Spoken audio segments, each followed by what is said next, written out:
নমস্কার, কলকাতা টিভিতে আপনাদের স্বাগত। আমি আশিস চট্টোপাধ্যায়। এ রাজ্যের আদিবাসী অধ্যুষিত এলাকাগুলোতে যে উদ্যোগ বর্তমান রাজ্য সরকার নিচ্ছে সে সম্পর্কিত খবর আমরা গতকালও করেছি, কিন্তু আরও কিছু খবর সামনে আসছে। বিশেষ করে গতকাল রাজ্যের মুখ্যমন্ত্রী শুভেন্দু অধিকারী পশ্চিমাঞ্চল উন্নয়ন পর্ষদের গুরুত্বপূর্ণ মিটিং করেছেন।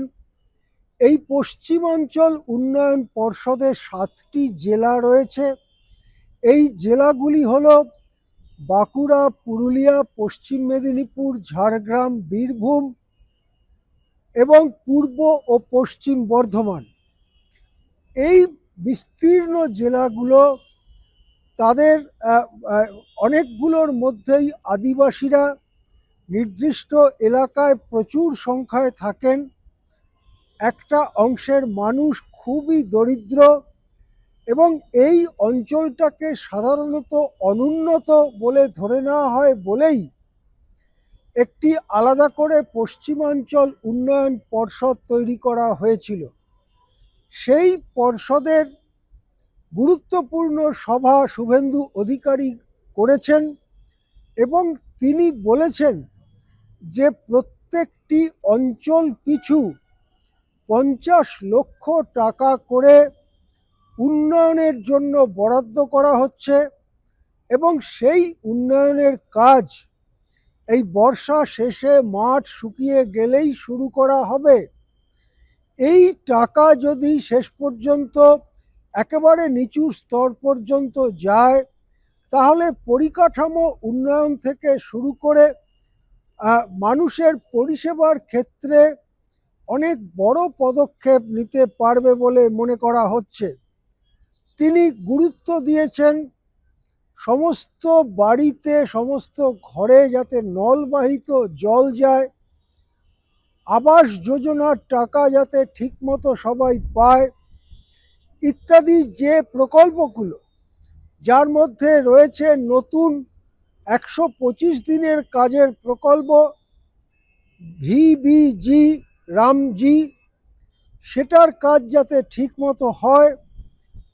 প্রধানমন্ত্রী সূর্য ঘর প্রকল্প, যেখানে সোলার পাওয়ার বা রোদ্দুর থেকে বিদ্যুৎ তৈরির যে ব্যবস্থা, সেটা সরকার ভর্তুকি দিয়ে বাড়িগুলোকে, ঘরগুলোকে, পরিবারগুলোকে সরবরাহ করতে চায়। এই সমস্ত ব্যাপারে যাতে জোর কদমে কাজ শুরু হয় সেই বার্তা মুখ্যমন্ত্রী দিয়েছেন। কিন্তু তারই সঙ্গে কতগুলো কথা যেগুলো রাজ্যের বর্তমান সরকারের নীতিগত অবস্থান, সেই কথাও তিনি বলেছেন।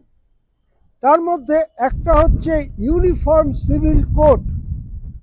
শুভেন্দু বাবুর ভাষায় এক রাজ্য, এক আইন, এক মুখ্যমন্ত্রী, এভাবেই তিনি ইউনিফর্ম সিভিল কোডকে ব্যাখ্যা করেছেন। তিনি বলেছেন ধর্মান্তরণ রুখতে কঠোর আইন আনার কথা ভাবনা চিন্তা করা হচ্ছে। তিনি বলেছেন জমি কেনাবেচার ক্ষেত্রেও কঠোর ব্যবস্থা গ্রহণের চিন্তা ভাবনা শুরু করা হয়েছে। এমনিতে আদিবাসীদের জন্য চিহ্নিত জমি অন্য কেউ গিয়ে কিনতে পারেন না, অনাদিবাসী অংশের মানুষ গিয়ে কিনতে পারেন না।